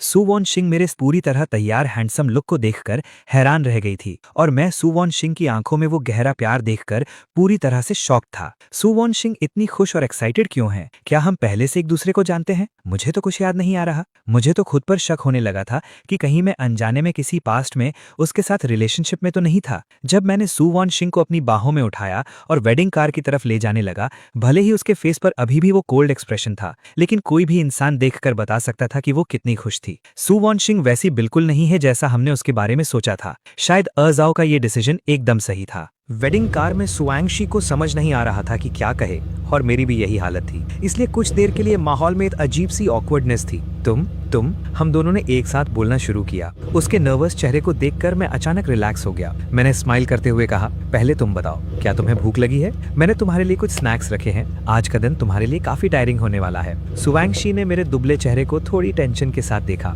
थैंक यू, मुझसे इतनी फॉर्मेलिटी करने की जरूरत नहीं है। मेरी तरफ से थैंक यू सुनकर सुआंगशी थोड़ी उदास लग रही थी। अब मुझे सच में अपनी इस वाइफ के बारे में क्यूरियोसिटी होने लगी थी। वो बाहर की दुनिया की र्यूमर से काफी अलग लग रही थी। उसके लाल होते कानों को देखकर मैं फील कर सकता था कि सुआंगशी को इस मैरिज अलायंस से कोई प्रॉब्लम नहीं थी। होटल पहुंचते ही सुआंगशी को स्वीट में भेज दिया गया ताकि वो पूरी शादी की सबसे इंपॉर्टेंट वेडिंग ड्रेस पहन सके। जब सुआंगशी अपनी वेडिंग ड्रेस पहनकर चेंजिंग रूम से बाहर आई तो वहां मौजूद सब लोग उसकी ब्यूटी और उस ड्रेस की चमक देखकर फिर से हैरान रह गए। मैं व्हाइट सूट पहने स्टेज पर खड़ा था और जब सुआंगशी मेरी तरफ चलकर आ रही थी तो मुझे ऐसा लगा जैसे मेरे दिल पर क्यूपिड का तीर लग गया हो। सब कुछ इतना परफेक्ट हो रहा था कि यकीन करना मुश्किल था। मैंने उसका हाथ पकड़ा। मेरे डैड अपनी बहू को देखकर अंदर ही अंदर खुश हो रहे थे कि मेरा डिसीजन बिल्कुल सही था। अब वो और मम आराम से रिलैक्स कर सकते थे। ग्रूम, क्या आप अपनी मैरिज वाउस को हमेशा निभाने का प्रॉमिस करते हैं? चाहे गरीबी हो या अमीरी, बीमारी हो या हेल्थ, खूबसूरती हो या नहीं, सक्सेस हो या फेलियर, क्या आप हमेशा इनसे प्यार करेंगे, इन्हें कंफर्ट करेंगे, इन्हें रिस्पेक्ट करेंगे, इन्हें प्रोटेक्ट करेंगे और पूरी लाइफ इनके लिए लॉयल रहेंगे? मैंने सुआंगशी की आंखों में देखा और पूरे कॉन्फिडेंस के साथ जवाब दिया, आई डू। उसकी आंखों में जो गहरा प्यार था वो मेरे लिए हैंडल करना थोड़ा मुश्किल हो रहा था। वो मुझे पसंद करती थी, लेकिन ये फीलिंग्स कहाँ से आईं? मैं थोड़ा खोसा गया था। ब्राइड, क्या आपको ये मंजूर है? मेरे सामने खड़ी सुआंगशी ने नर्वसनेस में मेरा हाथ कसकर पकड़ लिया। उसकी टेंशन फील करके मैंने उसे कंफर्ट करने के लिए अपनी उंगलियों से उसके हाथ को हल्के से सहलाया। I do. अब ग्रूम ब्राइड को किस कर सकते हैं। मैंने बहुत ही प्यार और रिस्पेक्ट के साथ सुआंगशी के माथे पर किस किया। हालांकि शादी की ज्यादातर तैयारियां सुआंगशी ने ही मैनेज की थी, फिर भी मैं बहुत ज्यादा थक चुका था। फ्रेश होकर जब हम हमारे नए रूम के बेड पर लेटे तो मुझे आने वाली वेडिंग नाइट के बारे में सोचकर नर्वसनेस होने लगी थी। सुआंगशी जब बाथरूम से बाहर आई तो उसने उस लाल रंग के सजे हुए बेड पर लेटे हुए मुझे बड़ी ही हॉट नजरों से देखा। मेरे पास उससे पूछने के लिए बहुत सारे क्वेश्चंस थे, लेकिन साफ था कि अभी ये पूछने का सही टाइम नहीं था। लाइट्स ऑफ कर दें? मैंने थोड़ा हकलाते हुए पूछा। सुआंगशी ने बस बेड के पास वाला एक हल्का येलो लैंप ऑन छोड़ दिया और खुद आगे बढ़कर मुझे किस करने लगी। दूसरी तरफ प्राइवेट जेट से वेडिंग वेन्यू पर पहुंचने वाली वो तीनों जब खाली बैंक्वेट हॉल को देखती हैं तो उन्हें समझ आ जाता है कि वो लेट हो चुकी हैं। वो तुरंत अपनी कार लेकर सू फैमिली के घर की तरफ निकल पड़ी। सू फैमिली के घर के बाहर पहुंचते ही उन तीनों को रोक दिया गया। वहां की टाइट सिक्योरिटी की वजह से वो अंदर नहीं जा सकी, इसलिए उन्हें वापस अपनी कार में जाकर चुपचाप वेट करना पड़ा। एक एक मिनट उनके लिए किसी सजा की तरह गुजर रहा था। उन्हें कभी टाइम इतना स्लो नहीं लगा था। जब सुबह हुई तो नौकरों को सामान खरीदने के लिए बाहर आते देख उन्होंने तुरंत उस गाड़ी को रोका और नौकर को डराकर अपने साथ अंदर ले जाने पर मजबूर कर दिया। थोड़ी बहस और जबरदस्ती के बाद वो सर्वेंट उन्हें अंदर ले गया। सू फैमिली के मैंशन में एंटर होते ही वो सीधा मेन बिल्डिंग की तरफ बढ़ने लगी। उस सर्वेंट ने जैसे ही खुद को आजाद पाया उसने तुरंत सिक्योरिटी को इन्फॉर्म कर दिया। पूरे मैंशन में अलार्म बजने लगा। क्या हुआ? मैंने पूछा। कोई अंदर घुस आया है। तुम सोते रहो, मैं नीचे जाकर देखती हूँ, सुवान सिंह ने कहा। उसके जाने के बाद मुझे भी नींद नहीं आई। जैसे ही मैं नीचे गया मैंने देखा कि सिक्योरिटी ने उन तीनों बिन बुलाए मेहमानों को जमीन पर दबा रखा था। तुम लोग यहाँ क्या कर रही हो?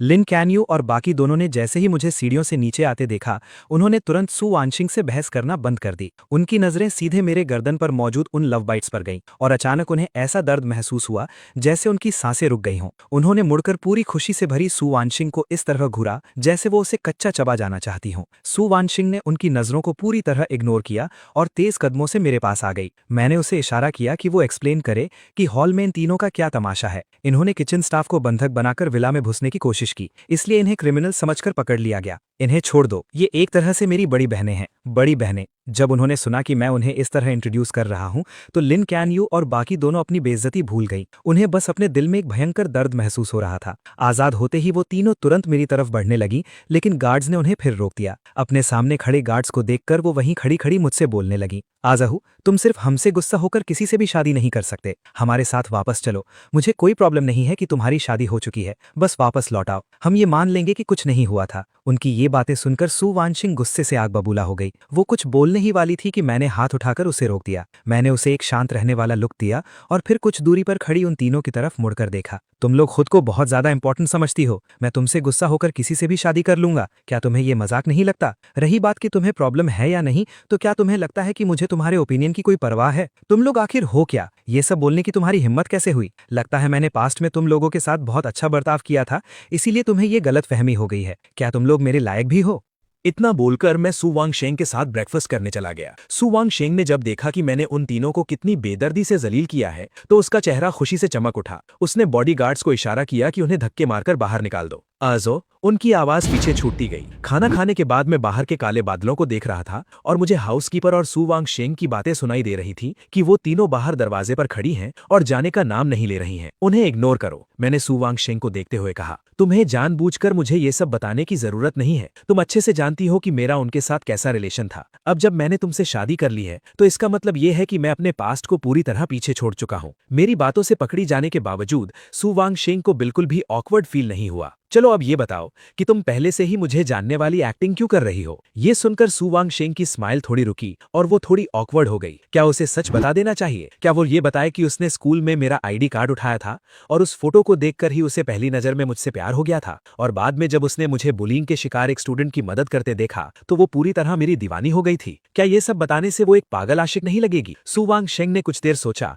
और फिर ईमानदारी से सब बता दिया। हाई स्कूल में मैं तुम्हारी ही स्कूल में थी, पर मुझे तुम्हारी कोई याद क्यों नहीं है? उस वक्त मैं सु फैमिली के घर वापस नहीं आई थी। बाद में जब मुझे सु फैमिली में लाया गया तब तक तुम स्कूल छोड़ चुके थे। अच्छा, तो ये बात है। तभी अचानक बादलों के गरजने की तेज आवाज आई। हम दोनों चौंक गए। बाहर तेज बारिश शुरू हो गई थी, लेकिन हमने बिना परवाह किए अपनी बातें जारी रखी। हम दोनों ही एक दूसरे को और अच्छे से समझना चाहते थे। बारिश में भीग रही उन तीनों को जैसे सब भूल चुके थे। वो अभी भी हार न मानते हुए उस तेज बारिश में खड़ी थी। पानी उनके शरीर को भिगो रहा था। बारिश बहुत तेज थी, लेकिन वो उनके दिलों के दर्द को धो नहीं पा रही थी। मैं तो झो यानशु को पसंद करती थी ना, तो फिर अर्जो की शादी होने पर मुझे इतना दर्द क्यों हो रहा है? ली सिनिंग की बात सुनकर बाकी दोनों को समझ नहीं आया कि क्या जवाब दें। दोनों चुप देखकर वो धीरे से बड़बड़ाती रही। क्या तुम्हें लगता है कि अर्जो हमें कभी माफ नहीं करेगा? नहीं, अर्जो हमेशा हमारे लिए सॉफ्ट हार्टेड रहा है। जब उसे पता चलेगा कि हम बारिश में भीग रही हैं, तो वो पक्का बाहर आएगा। वो हमारी सबसे ज्यादा केयर करता है। वो तीनों उस बारिश में खड़ी होकर खुद को झूठी तसल्ली दे रही थी, जब तक कि लिंग ख्यानयू का शरीर हार नहीं मान गया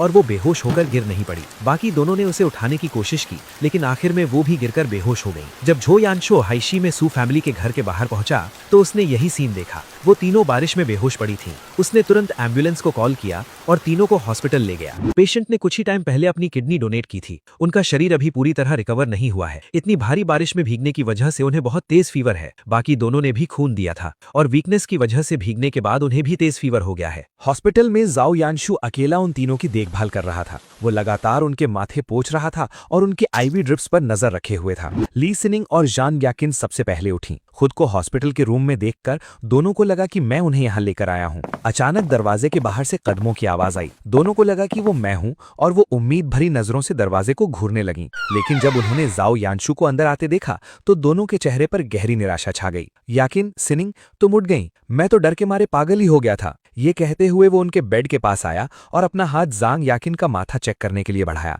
लेकिन जांग याकिन ने अपना सिर पीछे कर लिया। जाओ यानशु की आंखें तुरंत लाल हो गईं। मैं ठीक हूँ, तुम जाकर सिनिंग को देखो। जांग याकिन को समझ नहीं आ रहा था क्यों, लेकिन वो बिल्कुल नहीं चाहती थी कि वो उसे टच करे। मैं भी ठीक हूँ, तुम जाकर क्यानयू को देखो। जाओ यानशु को बेचारों की तरह अपनी ओर देखते हुए पाकर भी ली सिनिंग को उसे मनाने का कोई मन नहीं किया। तुम लोग बहुत बुरे हो। जाओ यानशु ने मुंह फेर लिया और उम्मीद करने लगा कि वो उसे मनाएंगी। काफी देर वेट करने के बाद भी जब किसी ने उस पर ध्यान नहीं दिया तो उसे कुछ अजीब लगा। उसने मुड़कर देखा तो दोनों चुपचाप छत को घूर रही थीं। पता नहीं वो क्या सोच रही थीं, लेकिन किसी को भी उसके इमोशनल ड्रामा की कोई परवाह नहीं थी। वो कुछ बोलने ही वाला था कि उसने देखा लिन क्यानयू भी होश में आ गई है। क्यानयू, तुम आखिरकार उठ गई। तुम्हें नहीं पता कि इन दोनों ने। लिन क्यानयू ने उठते ही जाओ यानशु की बकवास सुनी, जिससे उसके सिर में दर्द होने लगा। वो खुद को रोक नहीं पाई और चिल्लाई, शट अप, आखिर चल क्या रहा है? ये तीनों मेरे साथ ऐसा बिहेव क्यों कर रही हैं? जाओ यानशु के आंसू देखकर लिन क्यानयू को सिर्फ इरिटेशन फील हो रही थी। उसे पहले जैसी कोई दया नहीं आ रही थी।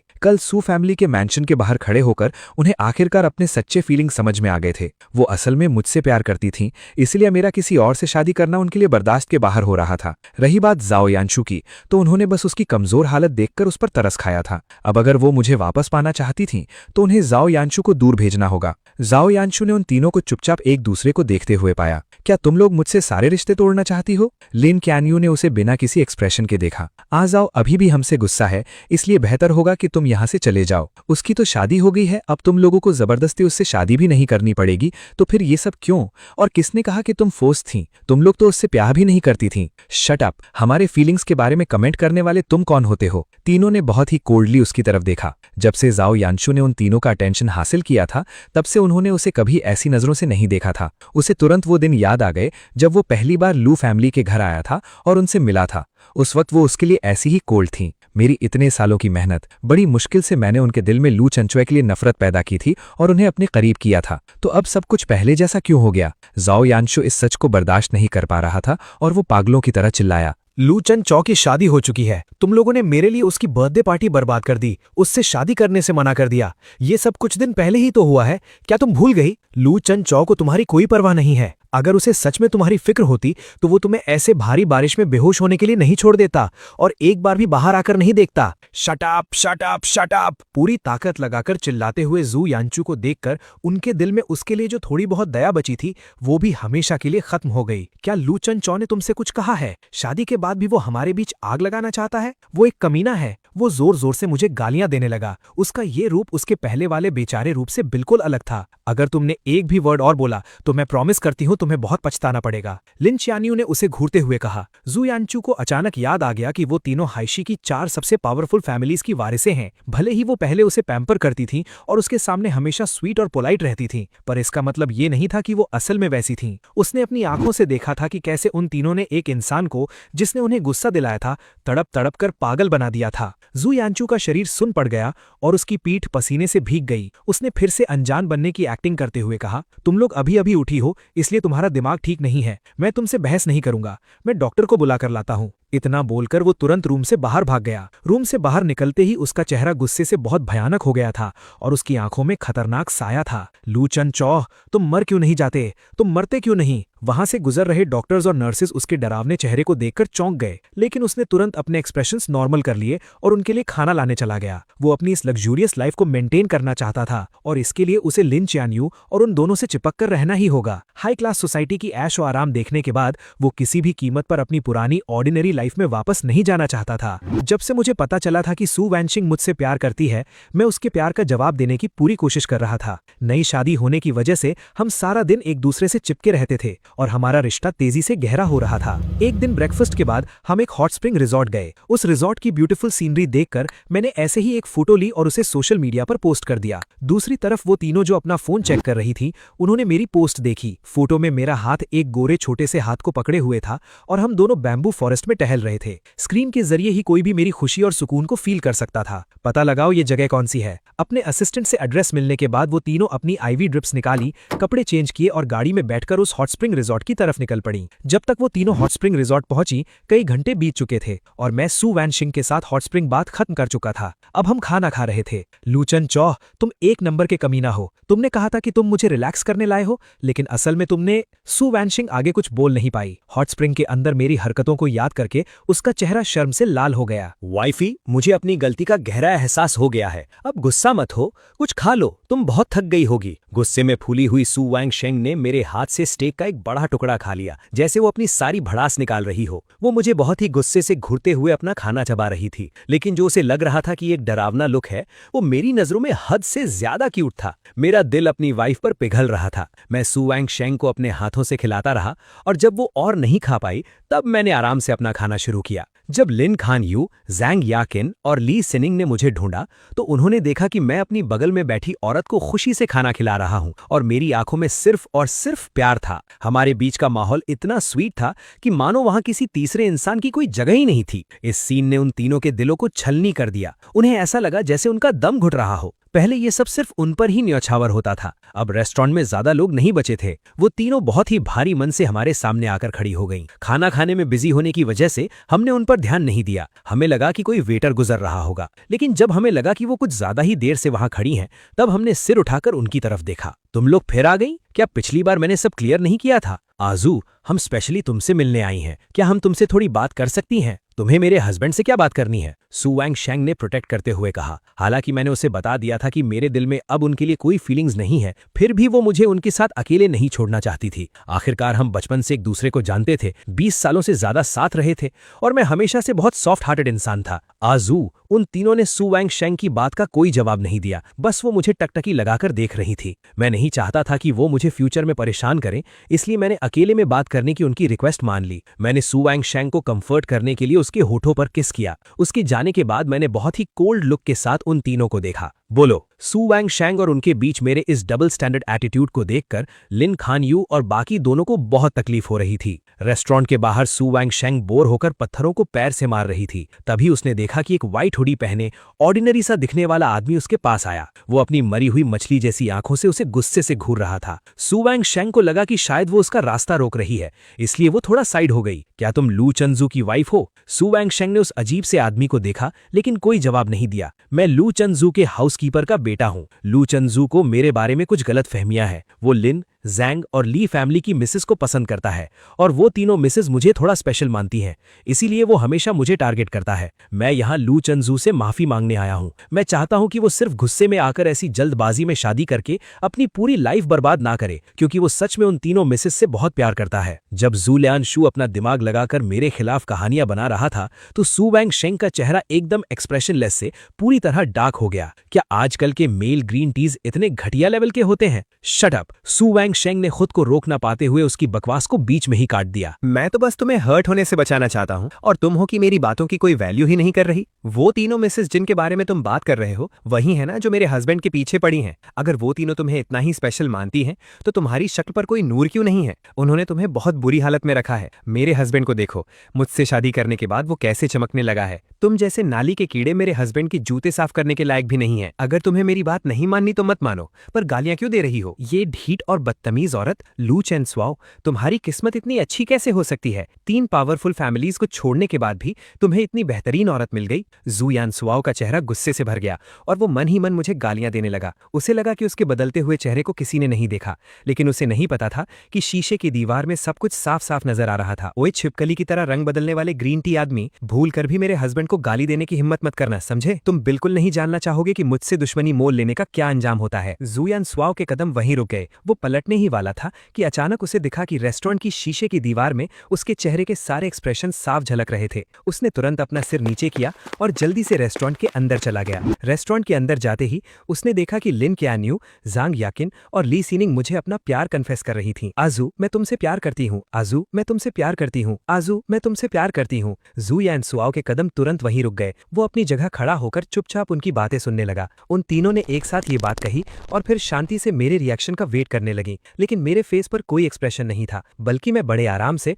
अपने लिए एक कप चाय डाल रहा था। आजू, मैं जानती हूँ कि मुझे अपनी फीलिंग समझने में बहुत देर हो गई। पहले जू यानस्वाओ ने मुझ पर जादू कर रखा था। मैं उसके बेचारेपन के नाटक में फंस गई थी और मैंने तुम्हें गलत समझा। आजू, मैं जानती हूँ मैंने पहले तुम्हारा दिल दुखाया है और तुम गुस्सा हो। देखो, तुमने जो मॉडल फेंक दिया था, मैंने तुम्हारे लिए एक नया कस्टम मेड मॉडल बनवाया है। अब गुस्सा थोक दो, ओके? हमारे साथ वापस चलो, हम एक नई शुरुआत करेंगे। आजू, मैं भी जानती हूँ कि मैंने गलती की है। देखो, तुमने पहले जो तावीज खो दिया था, मैं क्यानलिंग माउंटेन जाकर तुम्हारे लिए एक नया मांग लाई हूँ। तुम हमेशा मेरे छोटे प्रिंस रहोगे। वापस लौटाओ आजू। देखो, मैंने वो फोटोज फिर से प्रिंट करवा लिए हैं।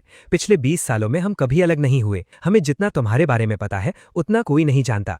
हमारे साथ वापस चलो, मैं तुम्हें पहले की तरह ही पैम्पर करूंगी। तीनों अपने हाथों में तोहफे पकड़े मेरे जवाब का वेट कर रही थीं। लिन क्यान्यू, तुम्हें भी पता है कि हम बचपन से साथ बड़े हुए हैं। मुझे तो लगा था कि जू यान सॉ तुम्हारे साथ बड़ा हुआ है। इतने सालों के रिश्ते के बावजूद तुमने उसके 2-4 शब्दों पर यकीन करके मुझे गलत समझ लिया। क्या तुम्हें ये मजाक नहीं लगता? जांग याकिन, तुम्हें ये सब बोलते हुए शर्म नहीं आती? जब हम चारों कैंपिंग के लिए गए थे, तुम उन दोनों को लेकर रात भर ड्राइव करके वापस आ गई थी और मुझे उस कैंप साइट पर अकेला छोड़ दिया था। तुम्हें कोई परवाह नहीं थी कि मुझे डर लग रहा है या नहीं। यहाँ तक कि तुम मेरी गाड़ी भी ले गई थी। क्या यही है तुम्हारा छोटा प्रिंस? और तुम लीसनिंग, क्या तुम्हें याद है जब तुमने झो यानशु के लिए मुझे धक्का दिया था जिसकी वजह से मुझे इतनी चोटें आई थी? मुझे सच में बहुत अफसोस होता है कि मैं इतने सालों तक तुम लोगों को जानता था। मैंने फोटो फ्रेम में से वो फोटो निकाली और उसे बुरी तरह फाड़ दिया। उनके सिर झुके हुए चेहरों को देखकर मैंने बहुत ही कोल्ड टोन में कहा, लिन चिन्यू, झांग याकिन, लीसनिंग, तुम्हारे लिए सबसे बड़ी माफी यही होगी कि तुम अपनी पूरी लाइफ में दोबारा मेरे सामने मत आना, क्योंकि तुम्हें देखने से ही मुझे मनहूसियत फील होती है। तुमने मुझे सिर्फ बुरी यादें दी हैं। जैसे कुछ दिन पहले तुमने मेरी बर्थडे पार्टी बर्बाद कर दी थी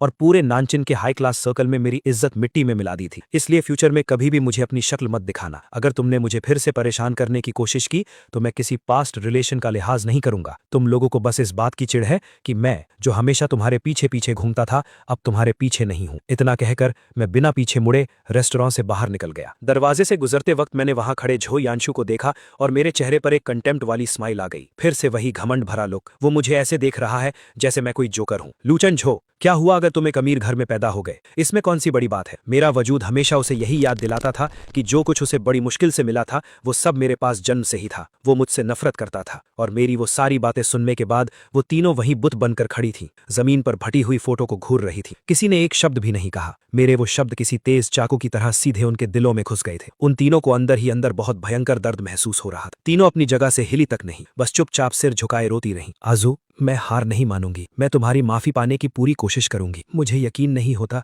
कि हमारे इतने सालों का साथ वो इतनी जल्दी भूल सकता है। आजू पक्का बहुत ज्यादा हर्ट है, इसीलिए उसने इतनी चुभने वाली बातें कही हैं। किसी को एक बार में मनाना इतना आसान थोड़ी होता है। काफी देर तक एक ही पोजीशन में खड़े रहने की वजह से उनके पैरों में दर्द हो रहा था, इसलिए वो उठी और थोड़ा मूव किया। वो एक साथ रेस्टोरेंट से बाहर चली गईं और उन्होंने साइड में खड़े जू यानशु को नोटिस तक नहीं किया। खुद को इग्नोर होता देख जू यानशु का दिल गुस्से से जल रहा था। उसे याद आया कि कैसे उसने गुंडों से उनकी रक्षा करने का नाटक किया था, जिसकी वजह से उन्होंने उसे खास अहमियत दी थी। भले ही वो गुंडे उसने खुद ही भेजे थे, पर आखिर में उन्होंने उसे अपना लिया था और स्कूल में उसकी लाइफ सुधर गई थी। साथ ही लू फैमिली में भी उसकी अहमियत बढ़ गई थी। वो बचपन से जानता था कि उसे जो चाहिए वो उसे किसी भी कीमत पर छीन कर हासिल करना होगा। उसने अपना फोन निकाला, एक टेक्स्ट मैसेज भेजा और फिर पागलों की तरह हंसने लगा। रेस्टोरेंट से बाहर आते ही मैंने देखा कि सू वैंगशिंग के चेहरे पर नाराजगी साफ दिख रही थी। मैं तेजी से चलकर उसके पास गया और उसे अपनी बाहों में भर लिया। तो तुम्हें याद आ गया कि तुम्हारी वाइफ बाहर बेकरारी से तुम्हारा वेट कर रही है? मुझे तो लगा तुम मुझे भूल ही गए हो। कितनी देर तक बातें की तुमने? वाइफी, चलो घर चलते हैं।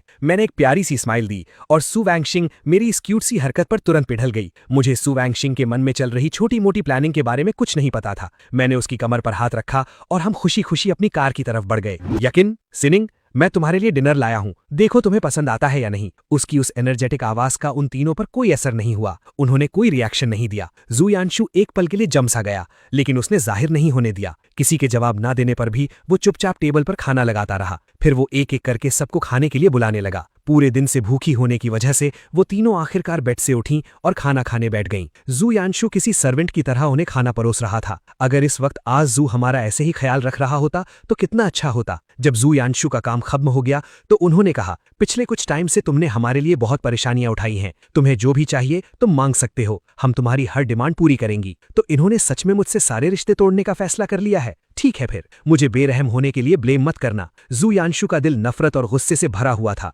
लेकिन बाहर से वो अभी भी उसी बेचारे रूप में एक्टिंग कर रहा था। हे दोस्तों, इस वीडियो को देखने के लिए आपका बहुत बहुत शुक्रिया।